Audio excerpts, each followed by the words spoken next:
Demokrat ini memang sepertinya pemanasan untuk menuju 2024. Ya. Kenapa ngomong sekarang? Kenapa tidak 2014? Tujuan kan sederhana, ingin menunjuk bahwa pemerintahan saat ini yang dibangun oleh Jokowi itu mayoritas juga sudah dilakukan oleh Pak SBY. Kan itu. Kondisi apapun di negara ini, kalau ditanya soal Jokowi, tingkat kepuasan pertama adalah infrastruktur. Jantung politik yang dimiliki oleh Jokowi itulah yang sebenarnya ingin disasar oleh Partai Demokrat.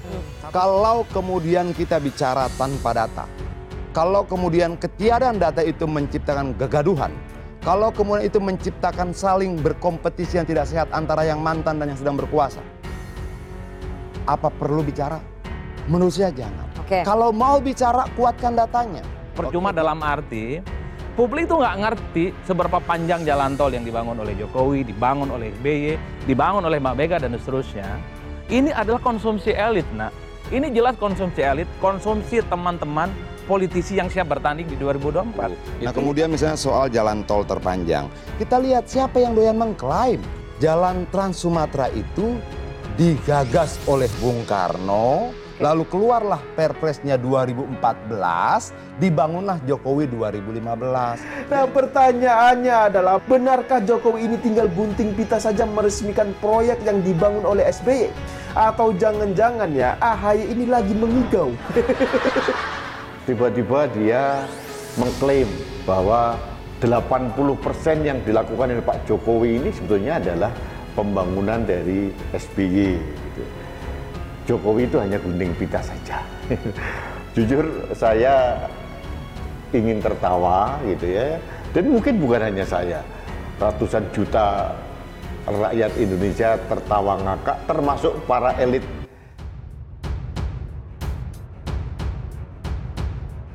Keributan terbaru Demokrat versus PDIP gegara saling tuding status wanita emas. Partai Demokrat dan PDIP lagi-lagi terlibat cekcok. Kali ini, kedua partai tersebut saling tuding soal kasus kader Hasnaini alias wanita emas. Salah satu tersangka kasus dugaan korupsi penyimpangan atau penyelewengan penggunaan dana PT Waskita Beton Briquettes pada 2016 sampai 2020.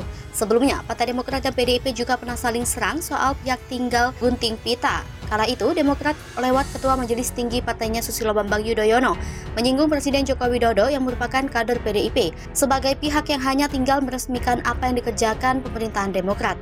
Pernyataan SBY pun mengundang perhatian. Sejumlah partai pendukung pemerintah bahkan hingga PDIP mengkritik keras pernyataan SBY terkait pihak tinggal gunting pita. Seakan tak juga reda, kali ini Demokrat dan PDIP kembali cekcok soal Hasnaini. Cekcok itu berawal dari Demokrat yang tidak terima Hasnaini tersangka korupsi dikaitkan dengan Partai Demokrat.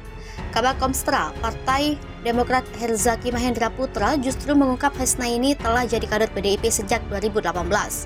Meski begitu, Herzaki tidak menampik Hasnaini pernah maju sebagai caleg dari Demokrat pada 2014. Namun dia menekankan Hasnaini saat ini kader PDIP dan pendukung Ahok. Lebih lanjut, Herzaki meminta masyarakat berhenti mengait-ngaitkan Hasnaini dengan Partai Demokrat. Dia meminta netizen tidak menjadi seperti elit parpol yang suka menebar hoax. Tarung elektabilitas Ganjar versus Prabowo versus Anies di survei terkini. Elektabilitas Ganjar Pranowo Prabowo Subianto Anies Baswedan terus kejar-kejaran di beberapa survei capres di Pilpres 2024. Terbaru, nama Ganjar teratas versi lembaga survei Carta Politika. Survei dilakukan pada 6-13 September 2022 dengan jumlah sampel sebanyak 1.220 dengan margin of error 2,82%. Kriteria responden berusia minimal 17 tahun atau sudah memenuhi syarat memilih. Responden diberikan pertanyaan, jika pemilihan presiden diadakan sekarang, siapa yang akan bapak atau ibu saudara atau pilih sebagai presiden di antara nama-nama berikut ini. Ganjar Pranowo 31,1%, Prabowo Subianto 24,4%, Anies Baswedan 20,6%, Ridwan Kamil 7,2%, Sandiaga Uno 2,5%, Puan Maharani 2,4%, Agus Harimurti Yudhoyono 2,2%, Erlangga Hartarto 1,7%, Erick Thohir 1,6%, Parawansa 1,1%, TT atau TJ 4,9%. Tren elektabilitas Ganjar cenderung naik. Pada Desember 2021, 28,2%, April 2022, 29,2%, Juni 2022, 31,2%, dan September 2022, 31,3%.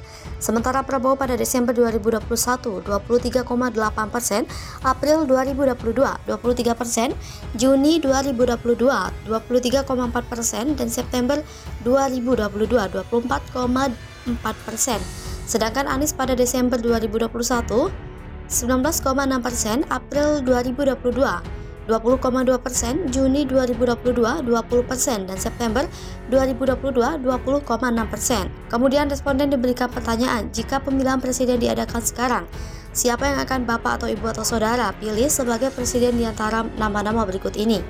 Ganjar Pranowo 37,5%, Prabowo Subianto 30,5%, Anies Baswedan 25,2%. Direktur Eksekutif Carta Politika Indonesia Yunarto Wijaya mengatakan publik kebanyakan memilih Ganjar. Lebih lanjut, Yunarto mengatakan tingginya elektabilitas Ganjar tidak terlepas dari banyaknya dukungan masyarakat terhadap sosok tersebut.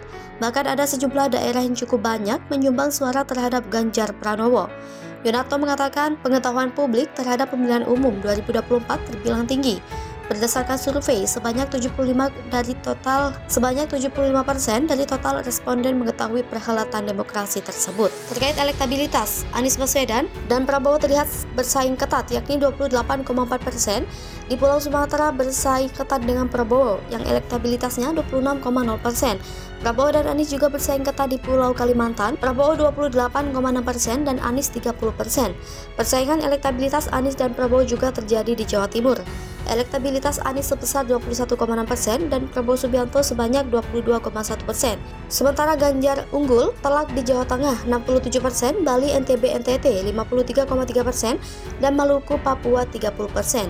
Pasangan terbaik untuk Ganjar, Anies, Prabowo untuk menakar cawapres, survei Carta Politika menggunakan dua simulasi. Berikut penjelasannya. Simulasi 4 pasangan responden diberikan pertanyaan. Seandainya pemilihan presiden dan wakil presiden dilaksanakan hari ini, pasangan manakah yang akan bapak atau ibu saudara pilih? Ganjar Pranowo Sandiaga Uno 34,7%, Prabowo Subianto Muhaimin Iskandar 24,8%, Anies Baswedan Agus Harimurti Yudhoyono 22,8%, Puan Maharani Andika Perkasa 4,1%, TTTJ 13,6%, Ganjar Pranowo Ridwan Kamil 34,4%, Prabowo Subianto Erick Thohir 25,7%, Anies Baswedan Khofifah Satu Parawansa 20,8%, Puan Maharani Andika Perkasa 3,9%, TTTJ 15,2%. Responden diberikan pertanyaan lagi, seandainya pemilihan presiden dan wakil presiden dilaksanakan hari ini, pasangan manakah yang akan bapak ibu atau saudara pilih? Simulasi 3 pasangan. Ganjar Pranowo Erlangga Hartarto 33,1%, Prabowo Subianto Khofifah Parawansa 26,2%, Anies Baswedan Agus Harimurti Yudhoyono 22,4%, TTTJ 18,3%, Ganjar Pranowo Erick Thohir 35,8%, Anies Baswedan Agus Harimurti Yudhoyono 24,2%, Prabowo Subianto Puan Maharani 21,8%, TTTJ 18,2%.